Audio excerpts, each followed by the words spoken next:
안녕하세요. 지한지한쌤이에요.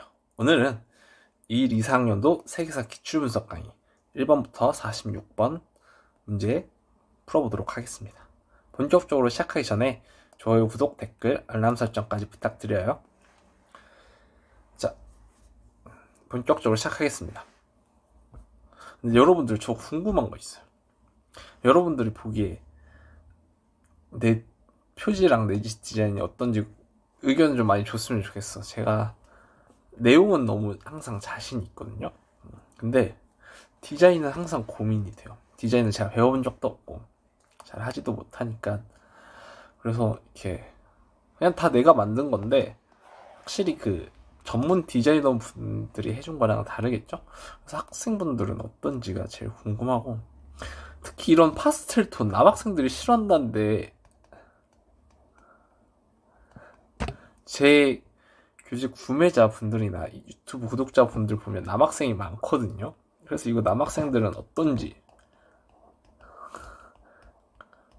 남학생들이 이런 파스텔 톤 감성 싫어하고 간지 이런 거 좋아한다고 들었거든요. 그래서 어떤지 이렇게 의견 주면 좋을 것 같아요.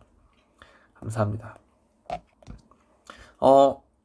1, 2학년도 기출분석서 간단하게 소개만 하고 바로 문제풀이 할게요. 이게 단원별로 문제 선별했는데 대략 30문제 내외고요. 각국사가 제일 많네요. 그리고 현재 교육과정에 맞는 2학년도 수능부터 2학년도 수능 평가원 모의고사의 모든 기출문제 중에서 딱 136문제를 선별했습니다. 그리고 배치는 제가 작년도 기출문제는 6구 수능에 딱딱 맞춰서 배치를 했지만 2일에서 2, 4학년도 기출문제는 개념 흐름, 예를 들면 뭐 중국사 내에서도 진한이면 진나라 먼저 하고 한나라 먼저 이렇게 개념 흐름 순서랑 똑같이 맞춰놨어요. 그래서 연도랑 상관없이 개념을 다시 복습하는데 아주 좋은 순서로 배치를 해놨다 이렇게 생각하고요. 수능에서 평가원 기출문제에서 물어본 능력은 딱 이 6가지예요. 6가지에 중점을 두면서 공부하면 좋을 것 같습니다. 그리고 문제를 어떻게 푸냐, 이제 그냥 푸는 게 아니라, 근데 보여드리겠지만 문제를 풀면 주제도 한번 적어보고요. 메소포타미아, 이 문제 키워드 청동솥, 은허, 황허강 유역 통치 뭐 이렇게 써보면 좋아요. 청동솥, 은허, 황허강 유역. 글씨를 잘 못 쓰네요. 그쵸? 그리고 개인이 생각했을 때 이 문제에서 알아가야 될 포인트, 뭐 제가 적어둔 거에는 이런 기본적인 문제들은 상나라의 특징을 정리해두자 이렇게 보통 써놓거든요. 기본 문제는 그냥 본인이 생각했던 거 써도 돼요. 이렇게 한번 분석까지 해보면 훨씬 그 기출을 바라보는 시각도 정확해지고 새로운 평가원 문제를 만났을 때도 더 잘 풀 수 있습니다. 아시겠죠? 자, 그러면 일단은 고대 문명 파트부터 수업 시작하겠습니다. 미추친 이 왕조에 대한 설명으로 옳은 것은, 자, 문제를 볼까요? 여기 청동솥이라는 키워드도 나오고, 역시 아까 봤듯이 은허라는 키워드도 나오고, 황허강 유역을 통치했다 이런 키워드가 나오죠. 그럼 이 세 키워드를 통해서 이 왕조는 상나라라는 것을 알 수 있어요. 아시겠죠?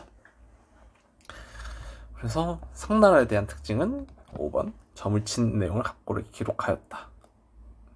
아시겠죠? 선진은 간단히 볼게요.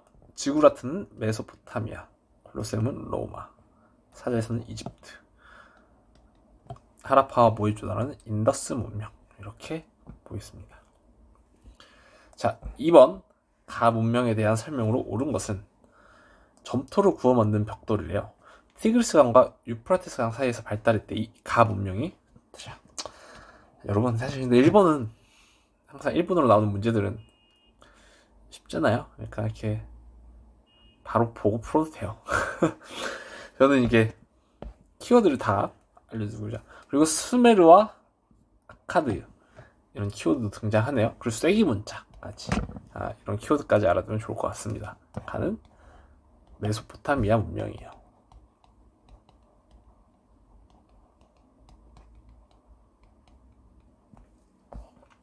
메소포타미아 문명의 특징은 태음력과 육십진법을 사용했죠. 파르테논 신전은 아테네, 스핑크스는 이집트, 하라파 인더스, 갑골 상나라. 어렵지 않죠? 사실 일본은 제가 이제 어려운 문제만 풀어 했을까? 일본 과연 볼 학생들이 있을까? 그쵸. 일단은 혹시나 모르니까. 자, 3번. 교사의 질문에 대한 답변으로 가장 적절한 것은? 사를 읽어보겠습니다. 나일강 유역에서 발굴된 이 유물은 파라오의 공주가 매장된 무덤에 있던 부장품입니다. 여원 불멸과 사후세계를 믿었대요. 저승에서도 함께할 시종들을 인형으로 만든 것입니다. 이 문명은 어디에 이집트 문명이죠? 정답은 2번. 사자의 설을 제작하였습니다. 이집트 문명에선. 갑골 문자는 상나라, 함무라비 법전은 메소포타미아, 올림피아는 고대 그리스죠. 하라파와 모헨조다로는 인더스. 자, 이렇게 해서 고대 문명 끝이 났습니다. 고대 문명은 지금 상나라까지 풀어봤지만, 상나라, 메소포타미아, 이집트 풀어봤지만, 상나라는 저 때 한 번 나오고 한 번도 안 나오고요. 메소포타미아, 이집트 둘 중으로 하나만 번갈아 가요. 인더스도 안 나와요. 그래서 그냥 이렇게만 풀어도 됩니다. 그렇죠? 어차피 1번 너무 쉽잖아. 1번 틀리지 마시고요. 자, 그럼 중국사로 들어가 보겠습니다. 자, 그 다음 4번 문제 같이 풀어볼게요. 밑줄 친 이 시대에 볼 수 있는 모습으로 가장 적절한 것은 진이 한, 위, 조 3국으로 분열하는 등 세력 관계에 지각 변동이 일어나 소수의 강대국들이 치열하게 경쟁하는 시대가 되었대요. 이 시대에 각국은 더 많은 병력을 동원하기 위해 병역 부담이 없던 농민들도 모두 징병 대상으로 삼았습니다. 이로써 대규모 보병이 전투의 주력이 되는 군사 전술에 큰 변화가 일어났어요. 장평대전의 경우 진에 사로잡힌 조나라 병사만 40여만 명에 달하였다고 합니다. 자, 진이 한 위조로 분열했대. 여기서부터 첫 번째 키워드가 나오죠. 그리고 소수의 강대국들이 치열하게 경쟁했어. 여기서도 느낌이 와야 돼요. 그 다음 대규모 보병이 전투의 주력이 되는 군사 전술의 큰 변화. 요것은 우리가 중국사 개념에선 춘추 전국시대 중요하게 배웠었죠. 이 춘추 전국시대에 들어서 대규모 보병이 주력이 되는 군사 전술에 큰 변화가 있었다. 이거 춘추 전국시대의 중요한 개념으로 배웠습니다. 그래서 요거 하나. 소수의 강대국들이 치열하게 경쟁해. 춘추 전국시대에서 춘추시대보단 전국시대에 서로 치열하게 경쟁했다. 이렇게 배웠었죠. 춘추 전국시대에는 춘추 5패가 주왕조를 존중했지만 전국 7국 넘어가서는 7개의 제국들이 서로를 치열하게 잡아먹고 경쟁하는 양육강식의 시대가 전개되었다. 그리고 가장 결정적인 키워드, 진이 한 위조로 분열했죠. 이 진은 춘추 5패 중에 하나인 진이었어요. 춘추 5패 중에 5개 나라가 있잖아. 그 중에 5개 나라가 있는데 이 진이 한 위조로 분열됐어.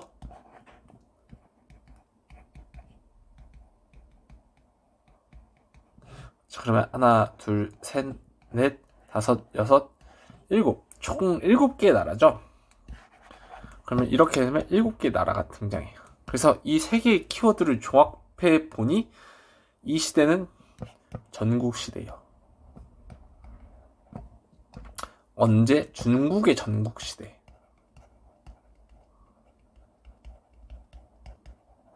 아시겠죠? 이렇게 요즘 문제의 특징은 여러 가지 키워드를 종합해서 정답을 찾아내야 됩니다. 그래서 이 세 키워드를 종합해서 전국시대를 잘 찾아보는 연습을 하셔야 돼요. 아시겠죠? 자, 여기 보면, 그리고 이 진이랑 한자가 다르죠. 이게 춘추시대의 진이고 이게 전국시대에 나온 진인데 이 진이 나중에 진시황의 진이야. 그래서 요거 한자를 구분해서 알아두면 좀 더 좋았어요. 그리고 진은 한자로, 죄송합니다. 경적 소리가 너무 크게 들어갔죠? 그래서 잠깐 껐어요. 진은 한자 구분해서 알아두는 것까지 좋아요. 이게, 그리고 이 진이 또 위진 남북조 때 진이랑 똑같아. 그 사마염의 진이랑 똑같으니까 한자 진시황의 진이랑 다른 진들이랑 구분해서까지 알아두면 좋을 것 같습니다. 어쨌든 한자를 모르더라도 한의조로 분열한 거, 첫 번째 소수의 강국들이 치열하게 경쟁, 두 번째 대규모 보병이 전투의 주력이 되는 군사 전술의 큰 변화, 세 번째 이 세 가지 키워드를 통해서 전국시대를 확인할 수 있었습니다. 이 진시황의 진도 전국시대부터 존재를 했죠. 그래서 이 진이 나머지 6개 나라를 통일했기 때문에 진나라가 탄생을 했고요. 자, 그러면 전국시대의 특징 살펴보겠습니다. 정답은 5번 변법 시행을 주장하는 변법가 사상가. 이건 춘추 전국시대의 공통적인 특징이죠. 변법 제자백가가 많이 등장했다. 이렇게만 알아두면 되고요. 나머지 선지도 볼게요. 홍로mon관 청, 잘도사는 당, 수시력 원, 중정관은 위진 남북조. 자, 여기까지 어렵지 않죠? 네, 그럼 5번 넘어가 보도록 하겠습니다. 자 5번 가해 황제의 제위식이 있었던 사실로 옳은 것은, 한국어는 중국 허난성 링바오시 있는데 길목이 좁고 경사가 심해 이 고소성어가 잘 어울리는 곳입니다. 가는 이 지역을 군사 요충지로 삼아 천하를 통일할 수 있었습니다. 여러분, 이 한국관, 이 고사성어 뭐 이런 거 저도 모릅니다. 처음 나온 거고, 이런 건 교과서 밖의 개념, 제가 얘기한 교과서 밖의 개념이기 때문에 문제 푸는데 아무 도움이 안 돼요. 아시겠죠? 이런 건 필요 없고 우리가 아는 키워드만 잘 찾으면 됩니다. 첫 번째, 천하를 통일했죠. 천하 통일하는데 중국 왕조 많잖아요. 그래서 나머지 힌트도 또 찾아보겠습니다. 지리적 입점을 활용해 수도 세냥. 자, 수도 세냥이라는 키워드 나왔죠. 도로마을 건설하여 전국 36개국을 통치했대요. 세냥을 수도로 하는데 중국을 통일했어? 가는 어디야? 진나라죠. 그리고 이 천하를 통일한 황제는 누구예요? 진나라에서 진시황이죠. 그래서 진시황의 업적 살펴보겠습니다. 정답은 이게 중요한 문제가 있었다.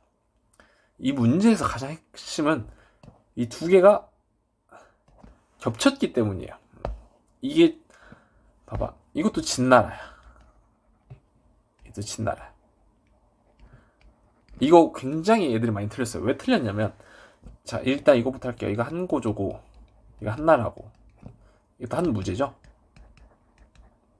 두 개가 진나라로 겹치니까 애들이 죄다 진승 오강에 난 찍어버려가지고 다 틀렸어요. 근데 이게 개념 때도 설명했지만 진승 오강에 나는 진시황 죽고 난 후에요.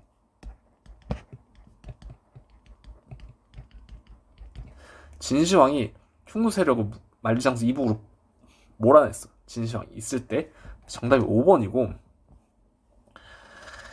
진승 오강에 나는 진시황 사후기 때문에 가황제 제위식이 있었던 사실로 포함되지 않습니다.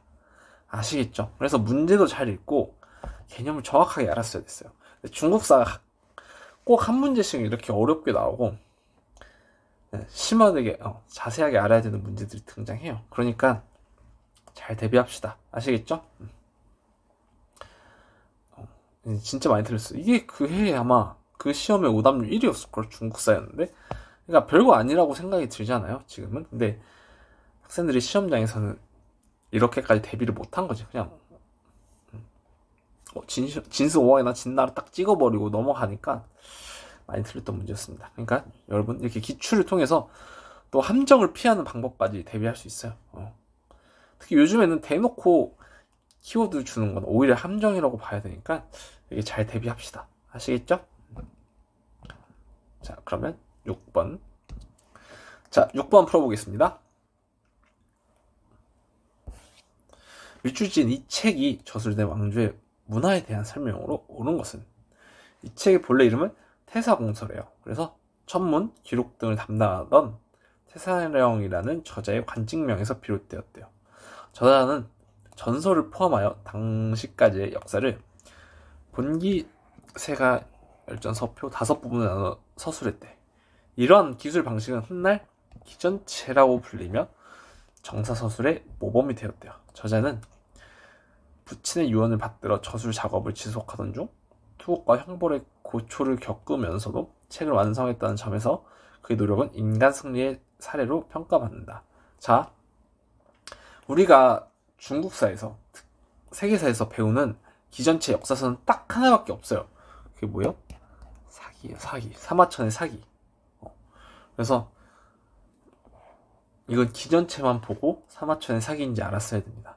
그래서 기전체의 특징은 뭐냐면 인물 중심의 역사서예요. 기전체가.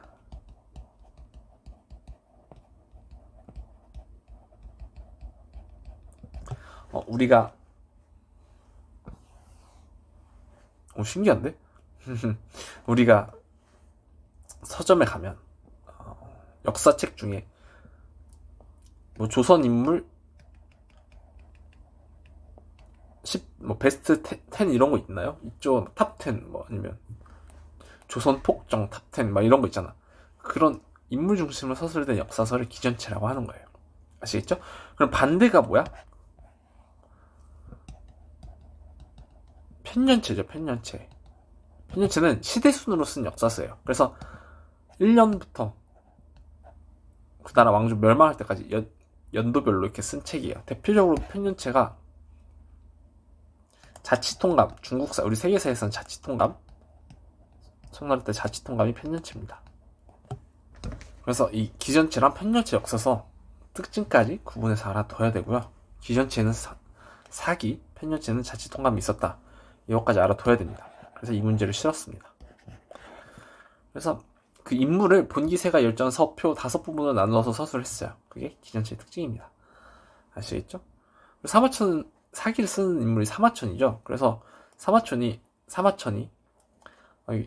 이 사기를 쓰다가 그 증언을 잘못해가지고 궁형이라는 벌을 받아요. 그래서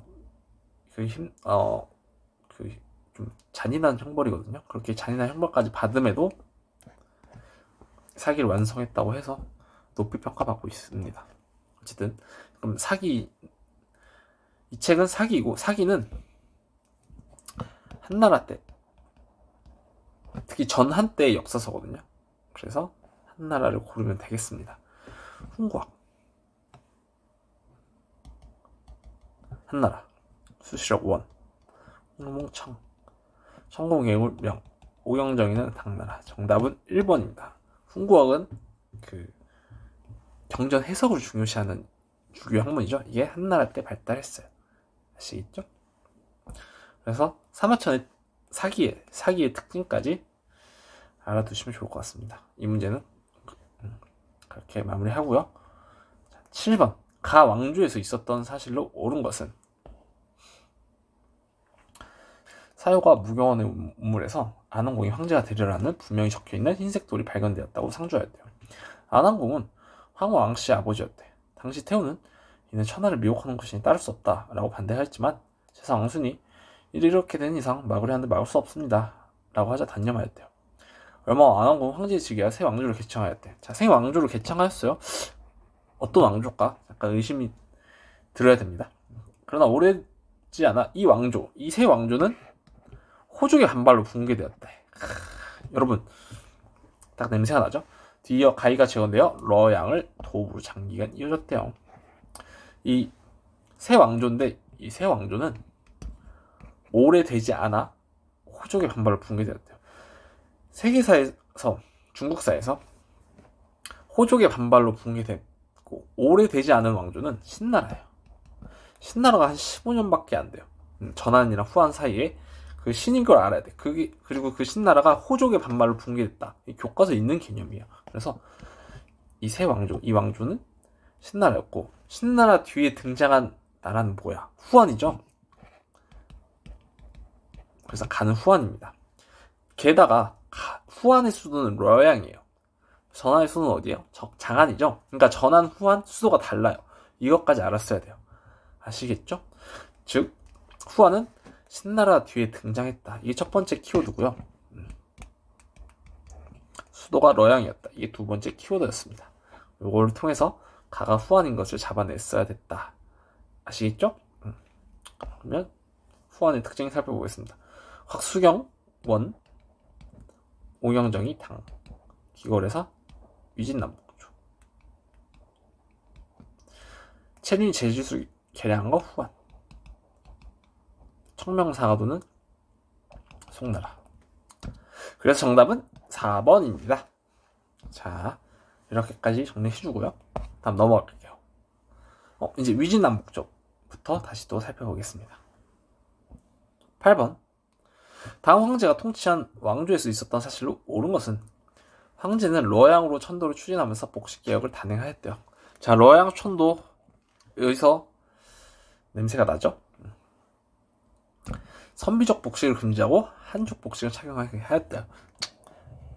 너무 냄새가 진하죠? 누굴까요? 북의 효문제죠? 이 문제는 조금 쉬웠지만 효문제 업적을 한번 정리해보고자 넣었습니다. 전통적 성비 복장을 착용한 사람들을 뭐라 했대요.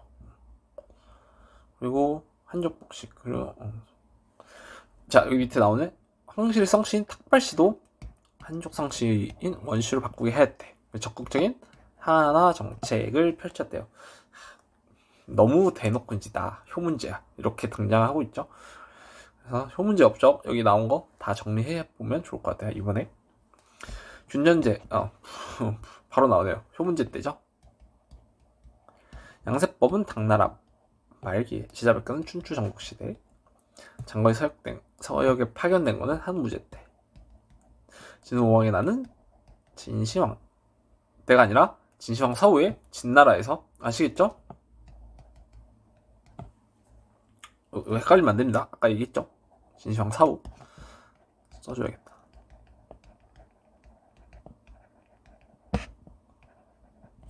자, 이렇게 8번까지 마무리하겠습니다.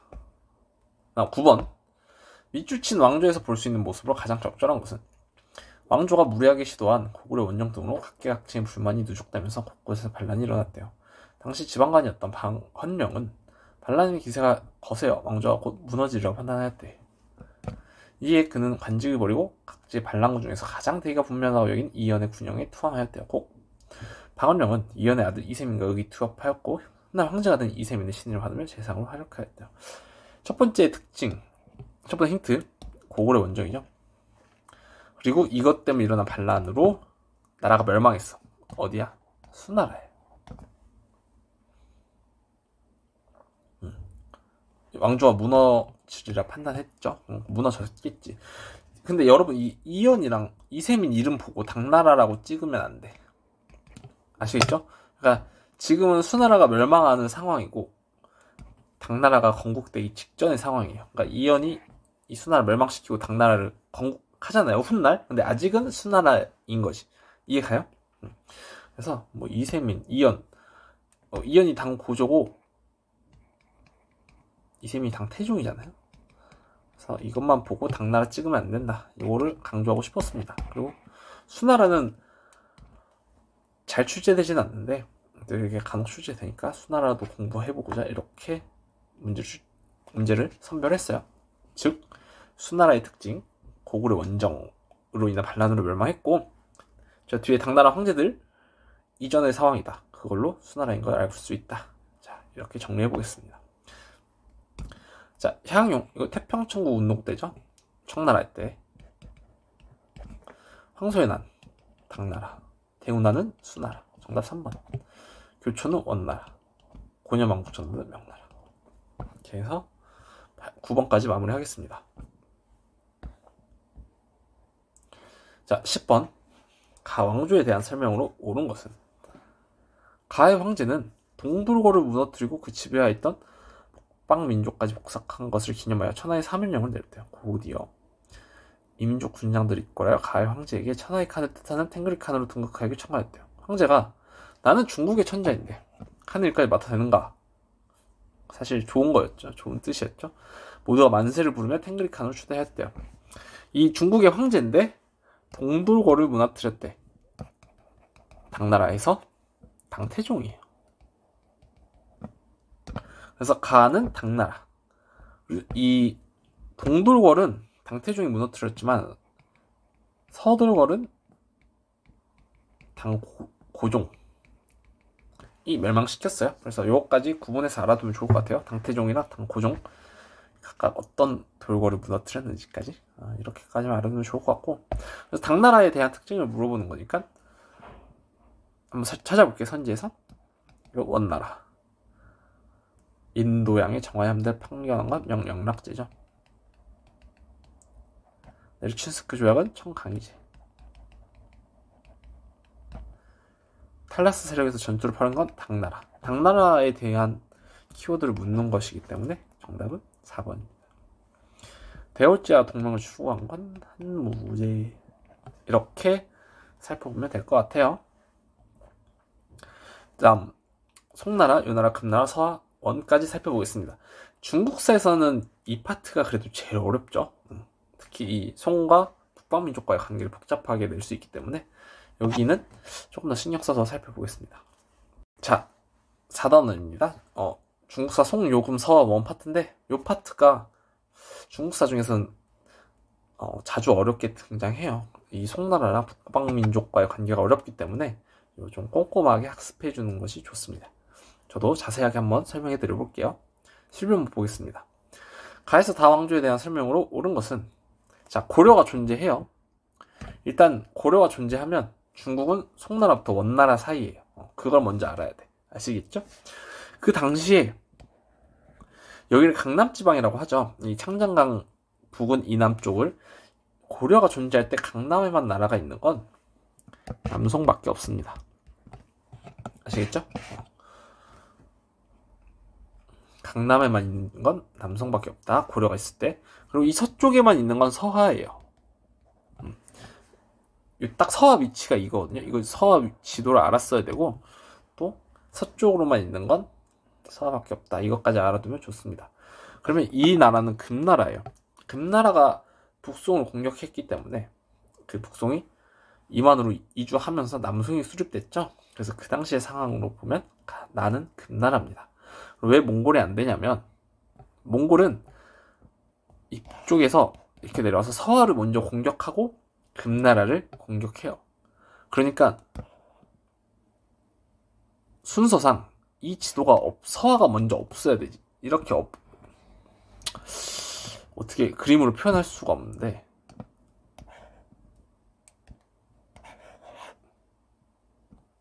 자, 이 지도를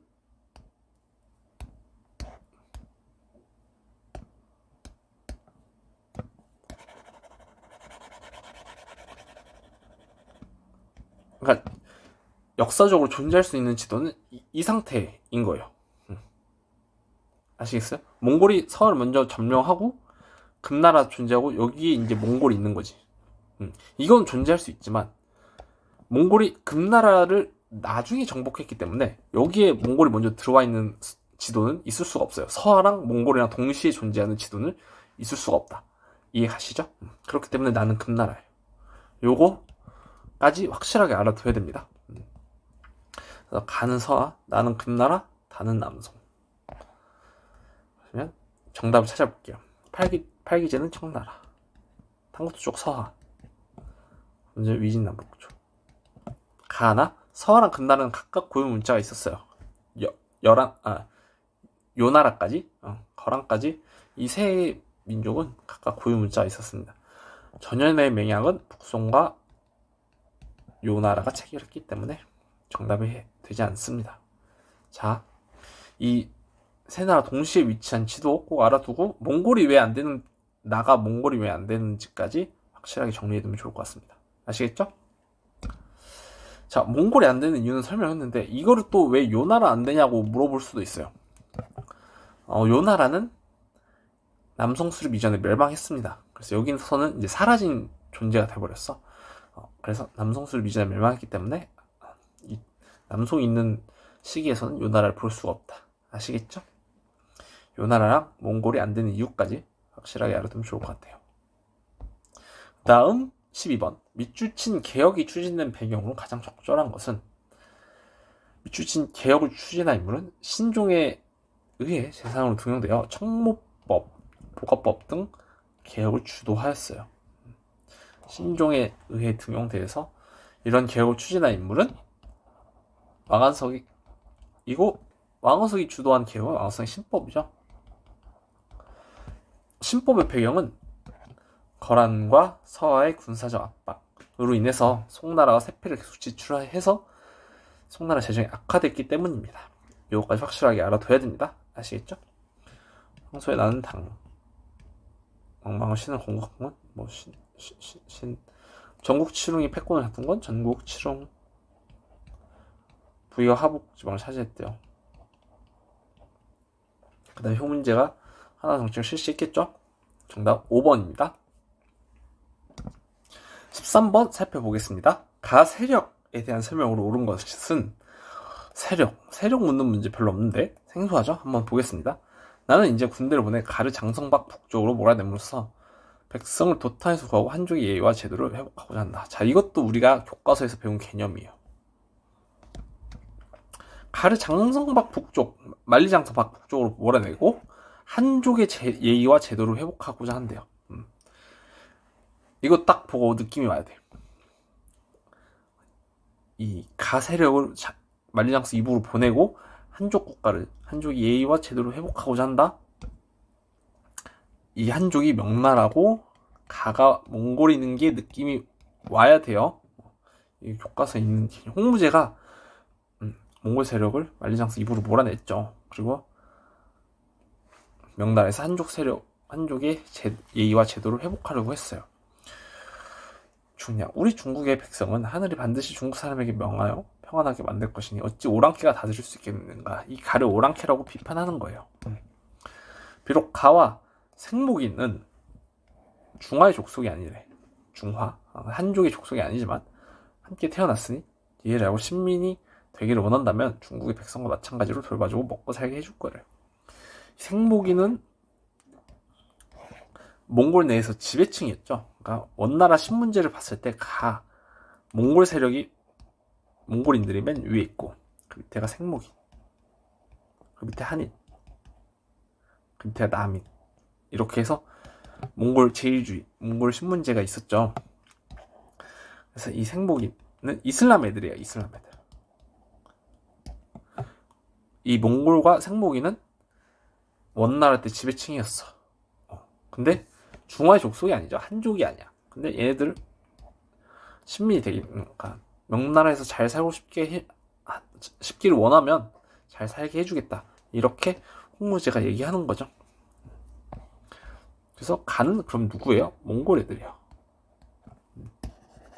아시겠죠? 자, 첫 번째 키워드. 얘네를 장성박 이북으로 몰아내고 한족의 예의와 제도를 회복하고자 했대요. 이게 명나라 건국 당시의 개념이었고요. 두 번째, 몽골과 생목이는 중화의 족속이 아니다. 얘네는 원나라 때 지배층이기 때문에 중화, 한족의 신민, 한족의 족속이 아니다. 이렇게 표현을 하는 겁니다. 아시겠죠? 1번, 원나라 때 얘기예요. 몽골 애들은 티베트 불교를 보호하였습니다. 북명간지, 남명간지는 요 나라. 카이퐁 함락한 건 금나라. 사고전선은 청나라. 백성의 교화를 위해 유교윤리. 이게 유라고 하죠. 이거는 명나라. 이렇게 보면 되겠습니다. 자, 요거 어려웠던 문제니까 잘 살펴보면 좋을 것 같아요. 미추신 이곳에 대한 설명으로 옳은 것은, 이곳의 도성구조는, 그 지역사 문제예요. 도성구조는 전통적인 수도의 구역과는 다른 모습을 했다. 황제가 거주하는 궁성이 북쪽의 평지에 위치하던 이전의 형태와 달리 이례적으로 남쪽의 산 아래에 지리한 곳이다. 이는 여진족에게 수도를 뺏기고 남쪽으로 이주한 처지에서 외적 방어를 유일한 수도를. 이거 딱 느낌이 오죠? 이거 언제야? 이거 남송 때죠? 여진족은 금나라잖아? 금나라에게 수도를 뺏기고 남쪽으로 이주한 건 남송이에요. 이러한 배경에서 고종은 지리적 협상과 불편함 등을 제기하는 사대부들의 반대에도 불구하고 남송이 어디를 수도로 삼았어? 이만이죠. 항저우입니다. 항저우. 그래서 이만 항저우에 대한 특징을 고르면 돼요. 요 나라 지배 영역이었다. 저 북쪽이죠. 특히 연운 16주도 얘네가 차지했어. 요 나라는 화북 쪽에만 있었기 때문에 이만, 이거 강남에 있죠. 그래서 지배 영역이 될 수 없습니다. 해외 무역의 거점이었어요. 여기다가 시박사를 설치해. 항저우에. 그래서 해외 무역의 거점이었고, 선비족 왕조의 새로운 수도, 북의 새로운 수도는 러양. 대우나의 북쪽 기점은 베이징. 비단길은 관련 없습니다. 뭐 사마르칸트 이런 게 있는데 중간 기척지는 너무 많죠. 이쪽에서 이쪽. 그러니까 이만은 그쪽에 포함되지 않고요. 그래서 정답은 2번입니다. 각 지역의 특징도 기본적인 건 알아두면 좋을 것 같아요. 아시겠죠? 자, 넘어가 보겠습니다. 15번. 2022학년도 유럽 모의평가 12번이네요. 15번. 가나 황제에 대한 설명으로 옳은 것은 가희가 거병할 때 휘하의 장수들에게 천하를 평정하는 계책을 물었다. 이 선장이 답하길 나 또한 평민 출신으로 도량이 넓고 사람을 능력에 따라 알맞게 사용하여 진이 멸망한 지 5년 내에 천하를 재통일하였대요. 자, 이 진 내가 한자 외우라 그랬죠? 요 진이 진시황이에요. 그리고 한자 모른다 칩시다. 5년 내에 천하를 재통일했대요. 그럼 진도 천하를 통일한 거지. 여러분 이 정도 문해력은 필요해요. 아시겠죠? 나가 천하를 재통일했으면 진도 천하를 통일하는 거야. 그럼 천하를 통일한 진은 진시황의 진밖에 없어요. 그럼 그 다음에 천하를 재통일한 인물은 누구야? 한 고조죠. 이해 가요? 이 말을? 이렇게 문장을 이해해서 파악해야 돼요. 아시죠? 그가 행한 바에, 그리고 한고조는 평민 출신이에요. 이거는 근데 뭐 교과서에 등장한 건 아니니까. 그가 행한 바를 따르면 이해 부족함이 없을 것이다. 이랬대요. 가는 황제가 된 이후에, 그러니까 가를 찾아야 돼. 이가 개국공신 한신을 처형했던 것처럼 제상직을 폐지해야 돼요. 자, 제상직을 폐지한 가는 누구야? 그러면 우리 교과서에서 등장한 거는 홍무제밖에 없어요. 오케이? 그래서 가는 홍무제, 나는 한 고조예요. 아시겠죠? 그래서 이게 시대를 건너선 두 인물도 등장할 수가 있다. 굉장히 잘 만든 문제 아니겠습니까? 여러분? 그래서 이렇게 가나 인물 파악해주고 한번 선지 확인해 보겠습니다. 6위 반포한 건 홍무제. 정답 1번이에요. 웅체는 청나라 옹정제. 부병제는 수당. 내각대학사는 영락제. 전시를 추가한 거는 송태주죠. 조광윤이 추가했습니다. 이렇게 15번 마무리하겠습니다. 자, 다음 16번. 가왕조에 대한 설명으로 옳은 것은 그림은 자연상태의 철광석을 강철로 재련하는 장면을 묘사한 것으로 그 원리는 오늘 같대요. 이 그림이 수록된 책은 이 책이 가식이 있었던 거네요. 마지막 황제 치생이 숭정 연간에 처음 발견되어 당시의 산업기술 수준과 서양 문물 자극을 보여주는 대표적인 실용과학 서적이래. 이 책의 제목은 하늘이 비춰낸 것이라고 하여 천공이라 표현한 천연의 물질을 인간의 기술을 새롭게 개발한다는 뜻을 담고 있다. 천공이라는 물질을 개발한다. 이 책 제목이 뭐야? 천공개물이에요. 이걸로 좀 알았어야 돼. 천공만 보고 천공이 포함된 과학 서적이잖아. 이 과학 서적까지 키워드를 줬죠. 천공만 줬으면 또 모를 수 있는데 천공이란 물질을 활용한 과학 기술을 담아낸 서적이야. 이게 천공개물이에요. 아시겠죠? 여러분 우리가 교과서에 있는 개념으로 연결을 해야 돼. 천공개물은 언제 있어요? 언제 발간돼? 명나라 때 발간됐죠. 아시겠죠? 명나라 때 또 발간된 실용서적 두 개 뭐예요? 농정전서랑 본초강목 있죠? 농정전서는 농업과 관련된 서적고요. 본초강목 약초랑 관련된 서적이에요. 그래서 이거는 천공 괴물을 파악해서 이게 명나라 땐 건지 알았어야 하는 문제입니다. 아시겠죠? 그래서 잘 파악해 주시고 명나라의 특징 살펴보겠습니다. 금릉기국 청나라 때 양문동 때 설치했고요. 당삼치는 당나라, 오수전은 한나라, 장거정 명나라 때죠. 교자회자는 송나라. 이렇게 살펴보겠습니다. 17번 다음 자료의 정책이 시행된 왕조에서 있었던 사실로 옳은 것은 지금 각지에서는 토지를 가진 자에게 정세를 지세에 포함시켜 부과하고 있습니다. 여러분 이게 여기서 끝났어요. 나는 여러분 이 표현 무조건 외워야 된다고 여러 번 강조했죠. 이게 뭐예요? 지정은제예요.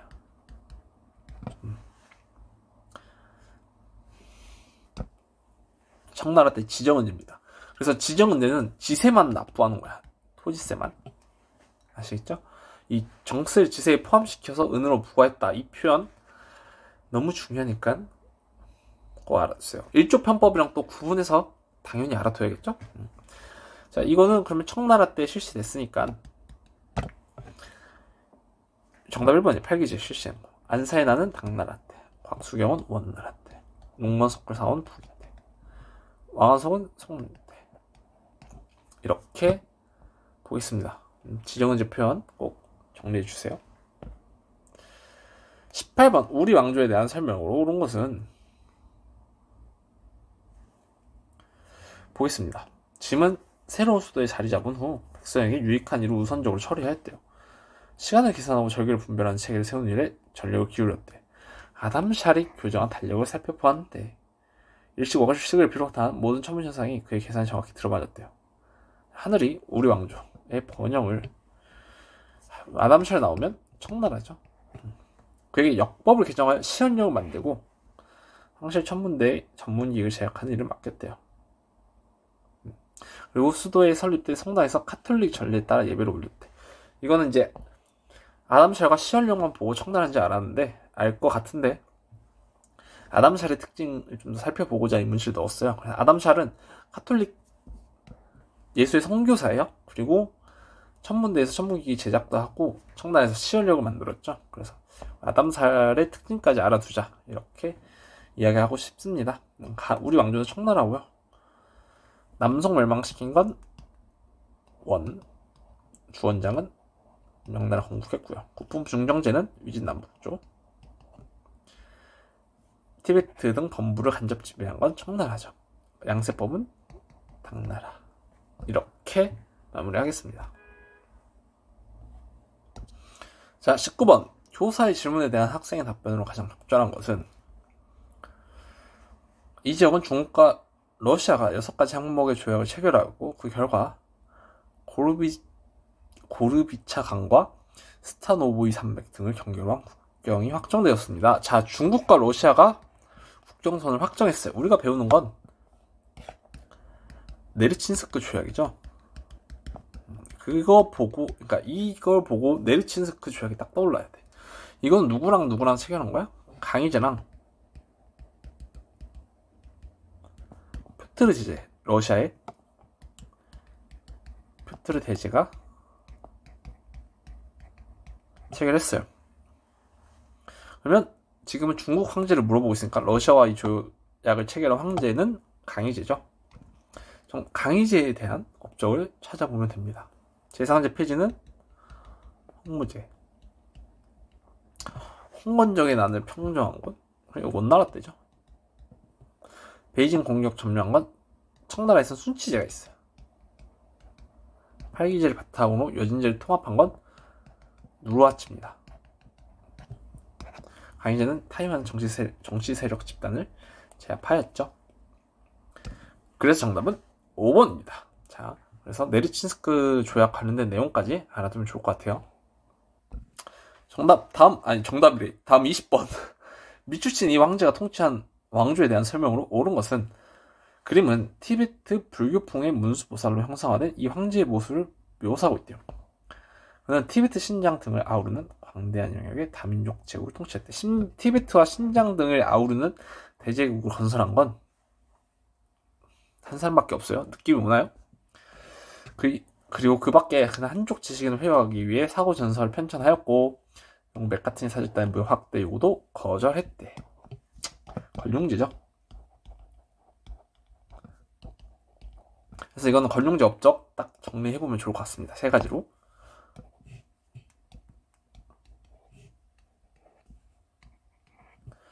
자, 걸륭제 업적.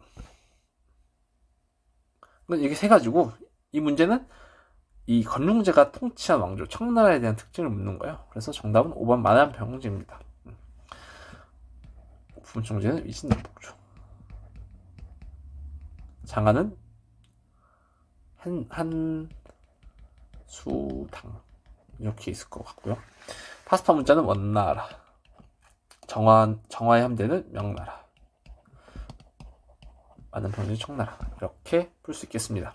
그래서 걸륭제 업적까지 정리해주면 좋을 것 같아요. 자, 그 다음 중국 근현대사 파트입니다. 여기도 이제 여러 가지 주제가 등장하니까 한번 살펴볼게요. 밑줄친 기억 시기에 볼 수 있는 모습으로 연표 문제네요. 최근에 나는 사절단의 일원으로 나가사키 등을 추가 개항하기로 한 2년 전 조약의 몇 가지 문제점, 특히 영사재판관에 대해 미국 관료가 수차례 논의하였대요. 그래서 샌프란시스코에서 출항하여 귀국하던 길에 홍콩을 경유했대. 당시 연해주 할양 소식에 충격을 받은 중국인들은 우리와 같은 외국인을 경계하였대요. 지난 4년간 나오죠? 지난 4년간. 근데 여기서는 두 가지 힌트를 줬어. 두 가지 힌트로 이 지난 4년간을 유추할 수 있습니다. 처음에 등장한 건 우리가 아는 걸로 풀어야 돼. 항상 나가사키 등을 추가 개항하기로 한 2년 전의 조약. 이 나가사키 등을 추가 개항하기로 한 2년 전의 조약. 그리고 여기서 이 조약에서 영사재판권까지 체결했어. 미국과 체결한 조약에서 영사재판권 그리고 나가사키 등을 추가 개항한 조약은 뭘까요? 미국과 일본이 체결한 수호통상 조약이에요. 수호통상 조약 4개 개항지랑 개항 내용은 다 알고 있어야 됩니다. 근데 이걸 2년 전에 체결했대. 수호통상 조약은 1858년에 체결했는데 지금으로부터 2년 전에 체결한 거면 지금은 언제요? 1860년이죠. 그래서 이렇게 계산하는 거 첫 번째. 두 번째는 연해주 할양. 연해주 할양은 1860년에 베이징 조약을 러시아가 중재준 대가로 이루어졌죠. 그래서 러시아가 그때 연해주를 할양해 갔는데 이게 1860년이다. 그래서 결국 이 지난 4년간은 1860년부터 1856년까지 4년이다. 이렇게 이해하시면 되겠습니다. 아시겠죠? 이 두 가지로 뭐 하나로만 풀어도 되는데 어쨌든 평가원 친절하게 연도를 유추할 수 있는 키워드를 2개나 줬어요. 그래서 그렇게 알아보면 되겠습니다. 그러면 나머지 선지 찾아볼게요. 자, 베이징 장악에 성공하는 이거는 의화단 때죠. 그래서 1899부터 1901이기 때문에 관계없습니다. 이와쿠라 사절단은 7회부터 73. 타이완 할양은 1895죠. 시모노세키 조약으로 할양했죠. 베이징의 공사관 설치를 요구하는 건 이때죠. 텐진 베이징 조약 때 영국 외교관이 베이징 공사관 설치를 요구했기 때문에 정답은 4번입니다. 58년이랑 60년대. 그리고 홍콩을 영국에 할양하는 건 42년 난징 조약 때입니다. 그래서 이 선지에 대한 내용과 연도까지 전부 알아둬야 된다. 이렇게 설명할 수 있겠어요. 아시겠죠? 다음, 중국 근현대사는 연표 문제가 등장하기 때문에 제가 연표 넣어놨거든요. 연도까지 꼭 개념서에 넣어놨으니까 꼭 연도까지 암기해주면 좋을 것 같습니다. 그럼 22번 볼게요. 가에 들어갈 내용으로 가장 적절한 것은 자, 이 여행기 문제도 시험에 많이 나와요. 이거 굉장히 쉽습니다. 그냥 따라가면 돼요. 1번부터 5번대로 순서대로 따라가요. 무조건 순서대로. 자, 1번 크림전쟁. 크림전쟁 몇 년도예요? 이것도 알아야 되죠? 53년부터 1856년까지입니다. 일단 크림전쟁에 참전했대요. 2번 세포이 항쟁 발발. 세포이 항쟁 발발 직후 인도를 파견되어 2년간 진압에 성공했대. 세포이 항쟁은 57년부터 59년까지 있었죠. 그 다음이 가야. 그 다음 내전 중인 미국 내전은 61년부터 65년까지. 이건 필요 없고요. 우리가 가만 알아야 되기 때문에 이 사이 시기에 들어가는 세포의 항쟁과 미국 내전 사이에 들어갈 내용만, 들어갈 연도만 찾아내면 됩니다. 근데 특히 자 봐봐, 점까지 찍어뒀죠. 이거 어디예요? 중국이죠. 그러니까 중국에서 일어난 이 59년과 61년 사이의 사건을 고르면 됩니다. 아시겠죠? 5.4운동 1919년, 신축조약 1901년, 위안스카이 1912년, 광서제 신임으로 개혁을 추진하는 양치천은 무슨 운동이에요? 범법자금운동이죠. 1898년. 그래서 베이징 조약은 1860년. 정답 5번이네요. 아시겠죠? 물론 이제 다 중국에 관한 선지여서 중국 위치까지 물어보진 않았지만 이거를 같은 연도인데 다른 지역으로 줬으면 중국에서 있었던 사실을 골라야 됐습니다. 그것까지 염두에 두면 좋을 것 같아요. 아시겠죠? 그래서 이 여행기 문제는 순서로 꼭 순서대로 따라가면서 풀면 큰 문제 없다. 이렇게 설명하겠습니다. 자, 그 다음 23번 살펴보겠습니다. 가나 사건의 배경으로 옳은 것은 가 정부는 스촨성에서 일어난 대규모 시위를 진압하기 위해 우창에 주둔한 신군을 파견하였대요. 우창에서 신군이 등장했고 이 신군이 거병했대요.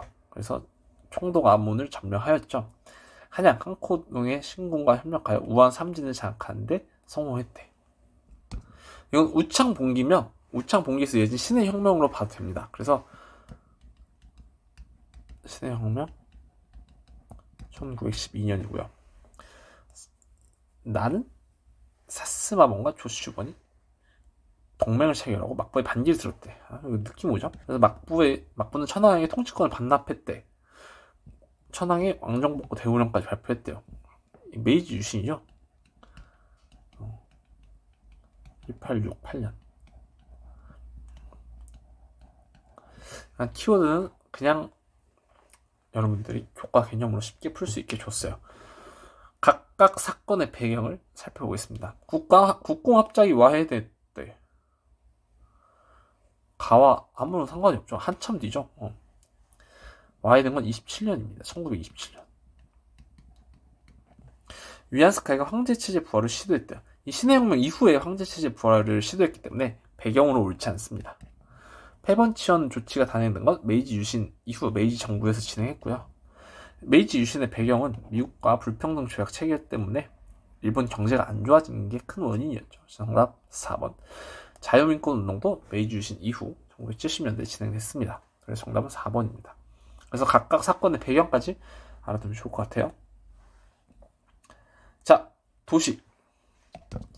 자, 24번. 교사의 질문에 대한 학생의 답변을 옳은 것은 이 도시에서는 중요한 역사적 사건이 많이 일어났어요. 태평천국군이 수도로 삼고 딱 나오죠? 이거 어디예요? 난징이에요, 난징. 요거 중요한 개념이니까 알아둬야 됩니다. 태평천국군의 수도가 난징인 거. 자, 그러면 또 각각의 선지 살펴볼게요. 장쉐량이 장제스를 잠금한 곳은 시안이죠. 여기가 장안이에요. 옛날 장안, 지금 시안. 수노 임시 대총통이 취임한 곳이 난징입니다. 우하당과 8군 연합군이 충돌한 건 베이징. 1차 아편전쟁 결과로 개항된 건 5개인데 난징은 여기에 포함되지 않아요. 신군 봉기가 처음 일어난 건 우창. 정답은 2번입니다. 아시겠죠? 이렇게 난징의 특징까지 파악해 주시면 좋을 것 같습니다.